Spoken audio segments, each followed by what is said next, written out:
Welcome to the Kermit fucking Causes 9/11 recap. Today we'll go over all 15 chapters of the game to make sure you're up to speed for Kermit fucking Stops 9/11.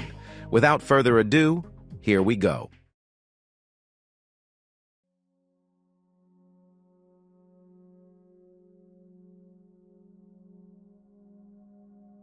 At the beginning of the game, we learn that Kermit has been living in Saudi Arabia for the past 2 years with his friend Big Bird after divorcing Miss Piggy and wanting to rediscover himself. Wanting to go back home to see family and friends, Kermit plans to migrate back to the United States. He flies back to John F. Kennedy International Airport, though upon arrival, he is greeted by President Barack Obama, alongside a team of security guards.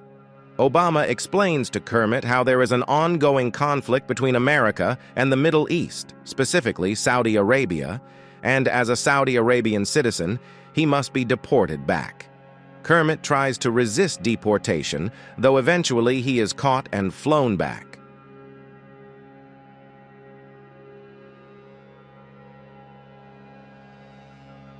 After being deported, Kermit looks for Big Bird, however. He is nowhere to be found. Kermit assumes he has either moved away or been relocated due to the new conflict. Furious at America and how they have treated him, Kermit seeks to take revenge on Obama's carelessness and ignorance by attacking a significant landmark. After robbing a convenience store to scrounge together enough money for his project, he begins making plans, eventually deciding to attack the heart of New York City, the World Trade Center.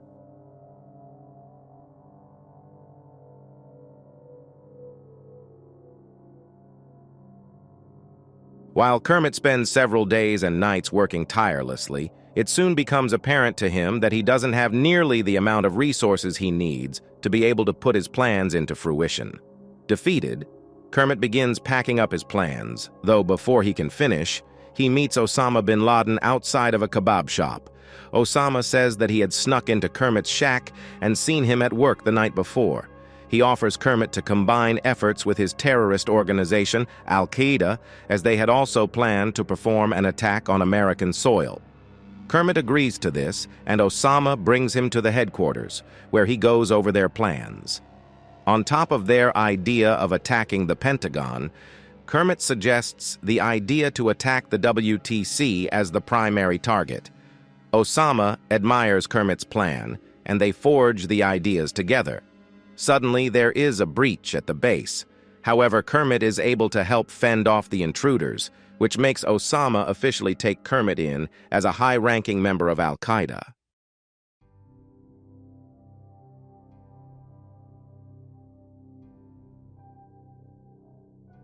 Kermit and Osama plan the final stages of their operation, though Osama feels slightly overwhelmed by the task at hand, despite their large numbers.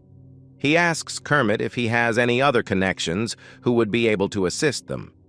Kermit calls some close friends of his, which includes Elmo, Cookie Monster, and Grover, who are still living in the States, asking them to help. Elmo obliges, wanting to be loyal to Kermit after being his best friend for so long. Cookie Monster is hesitant at first, but eventually agrees. And Grover is suffering from terminal paranasal sinus cancer, and due to not expecting to live much longer, he chooses to also help accompany them. After the final part of the plan is complete, Kermit, Osama, and many other Al-Qaeda members sneak into America by boat, meeting up with Kermit's friends at an old studio in Maryland owned by Bert and Ernie, who agree to help keep the operations under wraps while in the country for a price.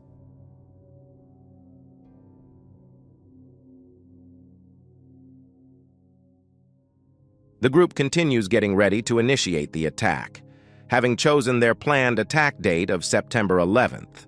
While doing this, Bert pulls Kermit aside to inform him that Big Bird had contacted him earlier, informing him that he was back in the States and was asking if he could offer a place to stay. Bert made up an excuse as he had remembered Kermit telling him he would not want to have involved Big Bird in the plans anyway. Though after this, Kermit begins questioning Big Bird's true intentions. At the same time, Grover has a heart-to-heart with Kermit about his cancer and how rapidly it is spreading, making it clear that he is doing this as he has nothing to lose.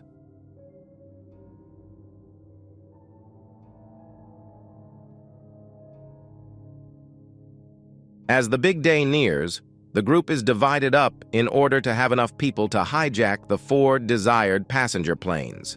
Kermit and his friends, as well as Osama and other Al-Qaeda members, head to Logan International Airport in Boston, keeping a low profile throughout the journey from the center of operations in Maryland. After checking in at a motel for a few hours' sleep, the group wake early in the morning to travel to the airport. Kermit's friends catch the flight in a conventional way, while Kermit himself, as well as Osama and the other terrorists, sneak onto the plane during the loading of luggage. Once the plane takes off, Elmo and the others head to the back of the plane to regroup with everyone, where they arm themselves and prepare to initiate the hijacking.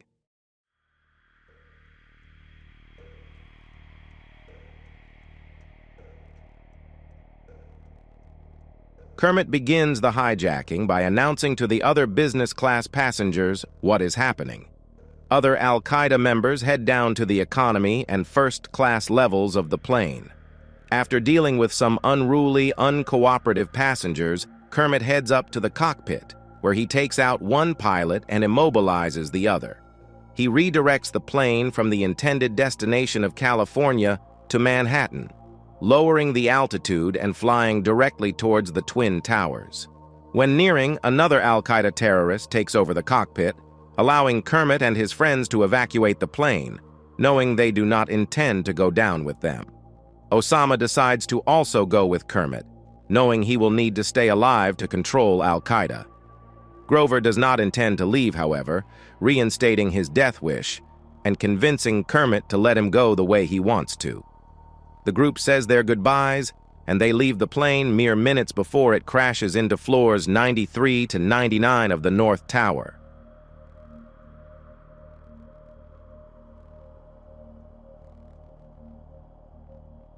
After touching down on the ground, Kermit and the group are forced to fight through swarms of police to escape Ground Zero. Eventually, they steal an SUV and begin driving away, radioing to the other members that they are moving to the outskirts of the city. The other Al-Qaeda members return a message after the South Tower and Pentagon are hit, saying that one unidentified member had been arrested and taken into questioning and had most likely given away the location of the studio in Maryland and everyone who was affiliated with the attacks. They immediately pull over the car in a quiet area, trying to contact Bert and Ernie to alert them, though the signal did not go through. And Osama soon realizes that this is because their radio is being monitored by police, forcing them to flee on foot due to the car being tracked.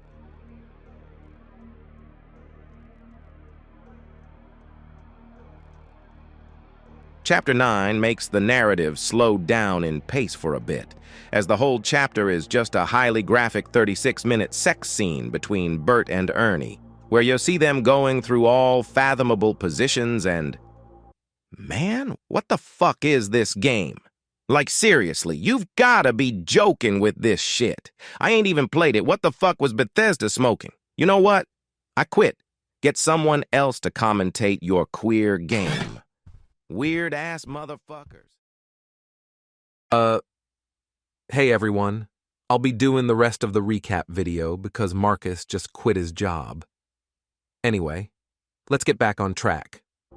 When the police arrive at the studio, Bert and Ernie have one last stand against the law, taking out several officers before detonating a gas tank which blows up the warehouse, destroying all the records and plans kept inside.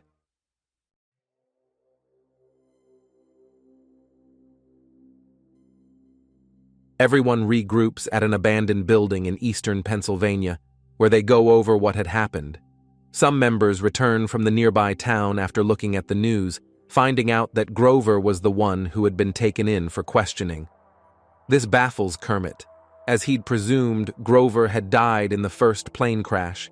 He decides to go to the hospital where Grover had been taken, wanting answers. Before he leaves, Cookie Monster says that he will not be around when Kermit returns, as he plans to move to Europe and start a new life, knowing that his name and image will forever be tied to the attacks.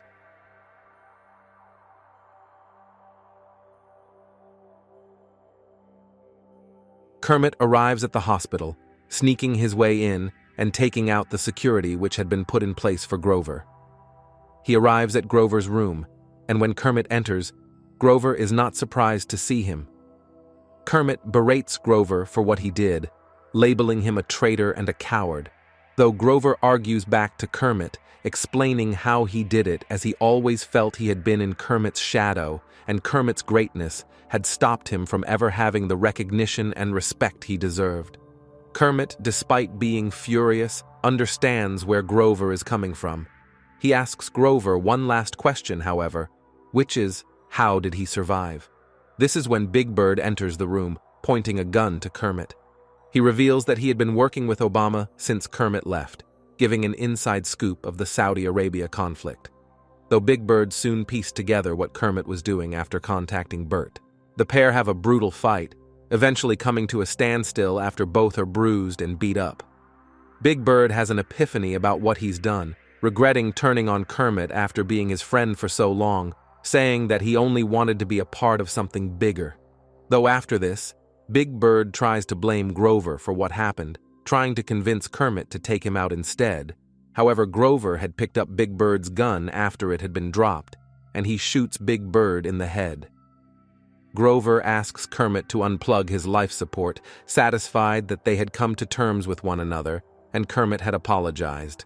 Kermit says goodbye, and does so, leaving the hospital before the police can arrive.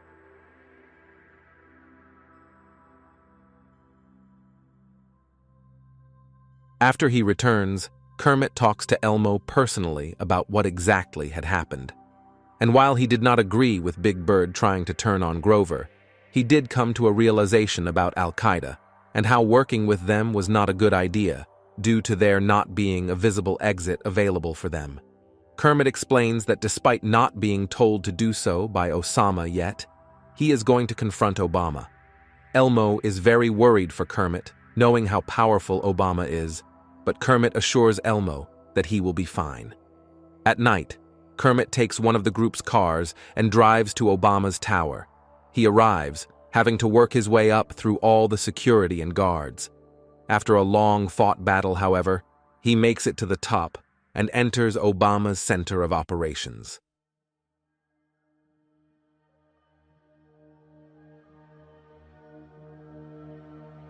Kermit confronts Obama, and after realizing all of his guards have been taken out, Obama has no other choice but to comply with Kermit. He apologizes to Kermit and begs for his life. Kermit demands an explanation so that he can understand the full picture, informing Obama that he was the one who'd confronted Grover and Big Bird. Obama explains the timeline of the events which led up to Kermit's deportation, as well as everything that happened afterwards. After learning this, Kermit is unsure what to do, feeling that everything that he'd accomplished might have been for nothing. As he looks down at the destroyed, crumbling streets below, Obama advises Kermit to leave Al-Qaeda with Elmo, stating that if he sticks around, he'll never have another chance to leave, which is what Kermit had talked about with Elmo earlier. Kermit says to Obama that he needs to capture him and take him to Osama first, to which Obama complies, knowing there is nothing else he can do.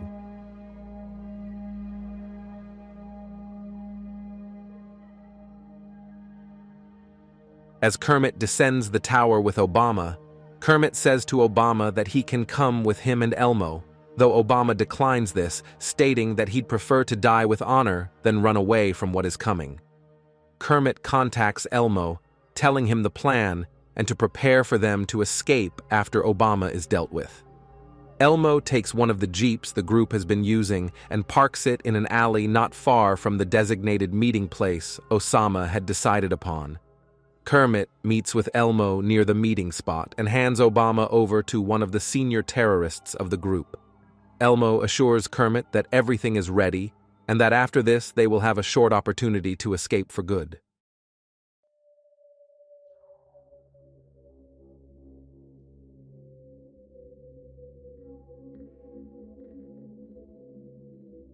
Before Osama arrives, Kermit attempts to persuade Obama into escaping with him and Elmo one last time, though Obama gives Kermit a harsh reality check of the situation, reminding him of the futility of his efforts and accepting his fate. After Osama kills him, he betrays Kermit by murdering Elmo, having pieced together Kermit's intentions. At Elmo's service, Kermit swears to avenge him. Half a year later, Kermit is still hiding from American authorities in an isolated home in Louisiana when he watches a news report about a potential Al-Qaeda base in the Nevada region. Suddenly, he gets a knock on the door from Cookie Monster, having returned from Europe after hearing of Elmo's demise. He informs Kermit that he has found the location of the base, which after some convincing, Kermit agrees to take down with him. Cookie Monster dies while helping Kermit infiltrate the base, though Kermit storms the HQ, reaching Osama. Osama manages to escape, however, setting the base to self-destruct and flying away in a small plane. Kermit shoots his way out of the base, following after Osama in an armed helicopter before the headquarters are blown apart. Kermit reaches him eventually, while they are flying over a city, shooting Osama down onto a skyscraper to confront him. However, this is when Osama reveals his true form as an all-powerful being, manipulating the world around them too. They fight, Osama managing to knock Kermit to the ground. When all hope is lost, though, all of Kermit's friends surround him to give him the determination he needs. He forms his weapons into an all-powerful superweapon, which, after charging, successfully defeats Osama and brings him back to his weaker form. Kermit bids him farewell and throws him off the skyscraper to the police force surrounding below. Kermit looks into the distance, realizing he will never be able to change what he's done and that he will never deserve forgiveness. This makes him perform the ultimate sacrifice by taking his own life, jumping off himself. Hoo-wee-wee! That was quite the adventure. Hopefully you're now ready to continue Kermit's story as he aims to stop all those terrible things from happening. Thanks for watching the video. Make sure to like, subscribe, and keep riding Big Daddy Todd Howard's massive cock for all future releases. And for more information on the game, go to Bethesda.net/Kermit911. Anyway, I'm gonna go curb stomp black babies now. See you later. Oh, I love killing dark-skinned infants. Can I come too, Ethan? Wetty please. Sorry, pal. I don't hang out with retarded people. Oh, man, what a shame. Oh, kill yourself.